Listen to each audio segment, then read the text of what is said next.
ही जैसे तुम्हारी माँ थी, नाना जी के प्राणों को ले लिया, आज तुमने पिताजी के प्राणों को ले लिया है। भरत जी सारे सुखों का त्याग कर देते हैं। जैसे राम जी बिलकल वस्त्र पहन करके गए थे, भरत ने भी वैसा ही जटाजूट बिलकल वस्त्र पहने और पैरों में खड़ाऊ पहनते हैं। भरत जी ने खटरस व्यंजन मेवा मिष्ठान आदि ये भोजन करने छोड़ दिए हैं। अब भरत जी भगवान को मिलने के लिए चलते हैं तो पूरा समाज उनके साथ में जा रहा है। जो सुनता है भरत जी राम जी से मिलने जाएंगे तो वही भरत जी के साथ में जाने को तैयार हो जाता है। आज भरत जी पूरे समाज के साथ कब आया? चलते चलते श्रृंगवेरपुर में निषाद राज गुह के वहां रुके और जब सवेरा होता है, प्रातः काल होता है, तो निषाद जी ने देखा कि अयोध्या के बहुत से लोग आए हुए हैं। सोचा इनको पार उतारने के लिए क्या करूं, अब एक एक थोड़े थोड़े करके उतारेंगे तब तो कई दिन लग जाएंगे। तो निषाद राज ने घाट घाट की नावें मंगवाई और एक ही बार में जितने लोग अयोध्या से चले थे, निषाद राज जी ने उन सब लोगों को गंगा के उस पार पहुंचा दिया। भोले बाबा कहते हैं देवी, जहां राम जी को केवट के द्वारा पार हुए थे, जहां राम जी केवट के द्वारा पार हुए थे, आज वही निषाद जी ने पूरी अयोध्या के लोगों को गंगा पार करवाए। और गंगा पार कराने के बाद भरत जी के जो गुरुजन थे, गुरुजनों को, श्रेष्ठ जनों को रथ पे बैठा दिया, सबको विदा किए। माताएं भी तो जा रही हैं, माता कौशल्या, माता कैकेयी, सुमित्रा मैया, इन सबको पालकी में बैठा दिया है। पालकी में बैठा करके विदा किया, सबको आगे भेज दिया है, किसी को नहीं छोड़ा। भरत जी ने सबको आगे भेज दिया। अब उसके बाद में सबसे पीछे छोटे भैया शत्रुघ्न के साथ में भरत जी पैदल पैदल चले जा रहे हैं। उनके पास में एक घोड़ा भी है, भरत जी का घोड़ा है, जो पर्सनल घोड़ा भरत जी जिस पर सवारी किया करते थे। घोड़ा होते हुए भी भरत जी उस घोड़े की पीठ पर बैठे नहीं, खुद पैदल चलते हैं। घोड़े का नाम है कोतल। तो कोतल नाम का घोड़ा बड़ा सुंदर है, विचित्र घोड़ा है भरत जी का। उस घोड़े पर भरत जी बैठे नहीं, उस घोड़े की लगाम पकड़े हुए हैं कि कोतल संग जाए डरियाए। कोतल की लगाम पकड़े यो और यो लगता है मानो भरत जी उसको भी घसीटते हुए साथ में लिए जा रहे हैं।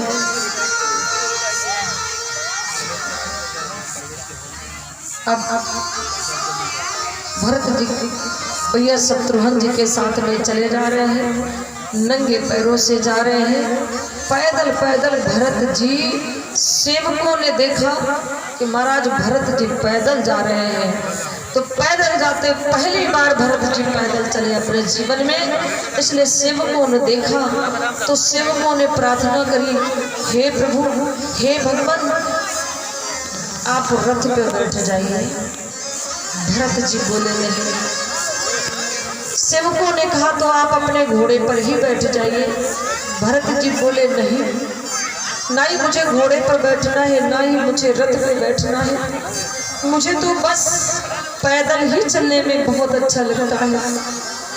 और सेवकों से बोले, जिस हमारे भैया भी तो यहाँ से पैदल ही गए थे।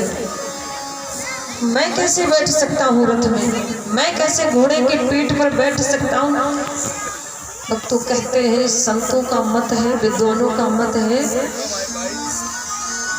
जिस सुख का प्रयोग हमसे बड़ा जो है, हमसे बड़ा नहीं कर रहा है, उस सुख को हमको भी प्रयोग नहीं करना चाहिए। जैसे हमारा बड़ा चल रहा हो वैसे हमको चलना चाहिए। जैसे कोई बड़ा है, माता ही समझ लो, पिता है या बड़ा भाई है, परिवार में कोई चाचा आदि कोई है, अब वो नशा कुछ भी नहीं करते हैं, वो शराब नहीं पीते, वो मसाला नहीं खाते हैं, पान नहीं खाते, बीड़ी सिगरेट नहीं पीते हैं, और उनके भतीजे, उनके लड़के बच्चे ये सब करते हैं। तो ये सोचना चाहिए, अगर अच्छा ही होता तो हमारे माता पिता, हमारे चाचा आदि ऐसा क्यों नहीं करते होते। तो जिस सुख का प्रयोग, जिस सुख को हमसे बड़ा नहीं भोग रहा है, उस सुख को हमें भी भोगना नहीं चाहिए। इसलिए भरत जी कहते हैं, मुझे बैठना नहीं है, मैं नहीं बैठूंगा, मुझे पैदल पैदल ही चलने दो। और इस प्रकार से भरत जी पैदल पैदल ही चल रहे हैं। तो भरत जी बस राम जी का ही ध्यान लगाए हैं कि राम से मेरी मुलाकात हो जाए, प्रभु से मेरी मुलाकात हो जाए। और इसी उद्देश्य से यही लगाए भरत जी चले जा रहे हैं। आज भरत जी कहते हैं, मैं पैदल इसलिए चल रहा हूँ क्योंकि यहाँ से मेरे भैया पैदल पैदल ही गए थे। मेरा तो मन करता है कि मुझे पैदल भी नहीं चलना चाहिए, अपने पैरों से भी नहीं चलना चाहिए। शिर भर जाऊं उचित याग मोरा। जिस रास्ते पे हमारे भैया गए हैं उस पे मुझे अपने पैरों से भी चलकर नहीं जाना चाहिए था, मुझे अपने सिर के बल जाना चाहिए था। लेकिन ये मेरी जिठाई कि मैं अपने पैरों पर जा रहा हूँ। भरत जी को चलने में थोड़ा देर लगती है, क्यों? क्योंकि जिस रास्ते से राम जी गए हैं, मैया सीता गई है, भैया लक्ष्मण जी गए हैं, तो आगे आगे राम जी हैं। राम जी के जो चरण चिन्ह बनते हैं, तो मैया सीता जब चलती है उन चरण चिन्हों को देखकर और उनको बड़ा बड़ा करके चलती हैं। लक्ष्मण जी के लिए उनसे भी ज्यादा समस्या है। लक्ष्मण जी देखते हैं एक तरफ भैया के चरण चिन्ह बने हैं, दूसरी तरफ माता सीता के चरण चिन्ह बने हैं। तो उन दोनों के चरण, क्योंकि वो पूज्य चरण है, दोनों के चरणों को बड़ा बड़ा करके लक्ष्मण जी चलते हैं। आज भरत जी ने देखा राम लक्ष्मण सीता मैया तीनों के चरण चिन्ह बने हैं, तो भरत जी उनके चरणों के ऊपर अपने पैर नहीं पड़ने देते हैं। भरत जी कहना चाहते हैं कि तुम मुझे रथ पर बिठाना चाहते हो, लेकिन यहाँ से वहां तक मेरे भैया माता सीता जी के साथ यूं ही गए थे और सारे चिन्ह मुझे मिल रहे हैं। कितना बड़ा त्याग भाई के लिए, एक भाई का है। भाई भाई में इतना घनिष्ठ प्रेम, इतना अटूट संबंध बहुत मुश्किल से देखने को मिलता है। यहाँ तो भाई भाई में आए दिन लड़ाइयाँ होती रहती हैं, जायदाद को लेकर, खेत को लेकर, पैसों को लेकर के, घर के बंटवारे को लेकर के, कभी माता पिता को भोजन देने को लेकर के लड़ाइयाँ ही हुआ करती हैं। भाई भाई का नहीं है इस संसार में कोई जल्दी, लेकिन हमें बहुत प्यार से रहना चाहिए, भाई के साथ मिलकर रहना चाहिए, परिवार के साथ मिलकर के रहना चाहिए। भरत जी चले जा रहे हैं और जिस समय पहुंचे कहाँ पर, त्रिवेणी जी को जाकर के पहुंचे हैं, प्रयागराज को पहुंचे हैं। तो भरत जी त्रिवेणी जी में स्नान करते हैं और प्रयागराज में जैसे पहुंचे वहां कौशल्या मैया भरत जी को देखती तो दौड़ करके आ जाती हैं। तो कौशल्या मैया ने देखा कि भरत के पैरों में छाले पड़े हुए हैं, भरत के पैर पैदल चलते चलते सूज गए हैं। और जानते हो कैसे छाले पड़े? आजकल जाड़े के दिनों में जैसे रात में ओस की बूंदें गिरती हैं, ओस की बूंदें टपक सुबह देखो तो मोतियों की तरह से चमकती हैं, ऐसे भरत जी के पैरों में नंगे पैरों से चलते चलते छाले पड़ गए हैं और ओस की बूंदों की तरह से वो छाले झलक रहे हैं। कौशल्या मैया बोलती है, लाला तुझे तो बहुत दर्द हो रहा होगा।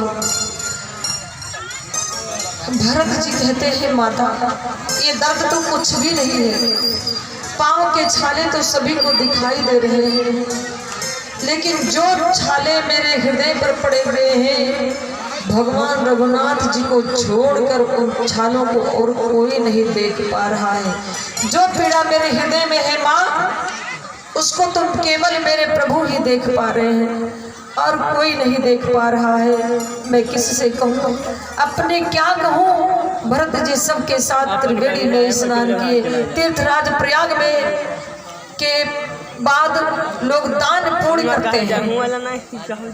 जब कहीं पर सब लोग का नियम है, कहीं जाएंगे तीर्थ यात्रा, किसी गंगा में स्नान करेंगे तो दान पुण्य करेंगे। तो भरत जी के साथ में जितने लोग थे वो सब स्नान किए प्रयागराज में, तो सब दान पुण्य में लग जाते हैं, संकल्प कराने लगे। जो घाट पे पंडा लोग पुजाने वाले बैठे थे उनको दान देने लगे। लेकिन भरत जी ये सब छोड़ करके क्या करते हैं? महाराज दशरथ जी की मृत्यु हो चुकी है, पिताजी की मृत्यु हो चुकी है। गुरुजनों से जो साधन उनके लिए जो व्यवहार बताया गया था गुरुदेव के द्वारा कि ऐसा करने से पिताजी को शांति मिलेगी, तो भरत जी वो सारे कार्य किए, वो सारा विधान प्रयागराज में अपने पिता के लिए किए हैं। और इसके बाद में भरत जी तीर्थराज प्रयाग जिसे कहते हैं, मैं आपकी एक महिमा को सुन करके आपके पास में आया हूँ। बहुत सुना है आपके बारे में कि आप जो कुछ आपसे कोई मांगे आप उसको वही दे देते हैं। सकल काम पद तीरथ राऊ, सकल मनोकामना आप पूर्ण कर देते हो, ये मैंने सुना है। हे प्रयागराज, आप जीवों की समस्त मनोकामनाएं पूर्ण करने वाले हैं, अर्थात आपसे मैं जो मांगू वो मुझे मिलेगा। आप जानते हो मैं उस घर से आया हूँ जिस घर में मांगा नहीं जाता है, दिया जाता है। वहाँ कोई मांगता नहीं, देते हैं सब। लेकिन आज मैं इस मर्यादा को भंग कर रहा हूँ। आज मैं आपसे मांगने आया हूँ। मेरे कुल में कभी किसी ने कुछ मांगा नहीं, सब देते ही हैं, लेकिन इन सबको पीछे छोड़ रहा हूँ। मैं आपसे आज मांगना चाहता हूँ, तो आप क्या जो मैं मांगू वो देंगे? अरे प्रयागराज कहते हैं, महात्मन हे भरत, तुम मांगो और मैं ना दूं, जो कुछ भी तुम्हारी इच्छा हो सो मांग लो, मैं तुम्हें दूंगा। क्योंकि मेरे पास में कहा 4 पदार्थ हैं, भंडार भरा हुआ है। धर्म, अर्थ, काम, मोक्ष, ये चारों पदार्थ भरे हुए हैं। इनमें से जो भी तुम्हारी इच्छा हो सो मांग लीजिए। भरत जी कहते हैं कि अर्थ क्या करूंगा? भरत जी बोले अर्थ नहीं चाहिए। मेरी माँ ने मेरे लिए अर्थ मांगा, मेरे लिए राज्य मांगा, इतना बड़ा अनर्थ हो गया। ऐसा अर्थ मुझे नहीं चाहिए। और धर्म को बचाते बचाते हमारे पिताजी चले गए। धर्म को बचाते बचाते बड़ा भाई वनवास को चला गया, वन में चला गया, तो मुझे धर्म भी नहीं चाहिए। रही बात मोक्ष की, तो कहा मोक्ष तो मुझे नहीं चाहिए, क्योंकि मैं सगुण उपासक हूँ। भक्तों, जो सगुण उपासक होते हैं उनको मोक्ष की आवश्यकता नहीं है। वो ये नहीं चाहते कि मैं मुक्त हो जाऊं, मुझे मोक्ष मिल जाए। भरत जी बोले मुझे मोक्ष भी नहीं चाहिए, इन चारों में से कुछ भी नहीं चाहिए। प्रयागराज जी कहते भरत जी तो फिर आपको चाहिए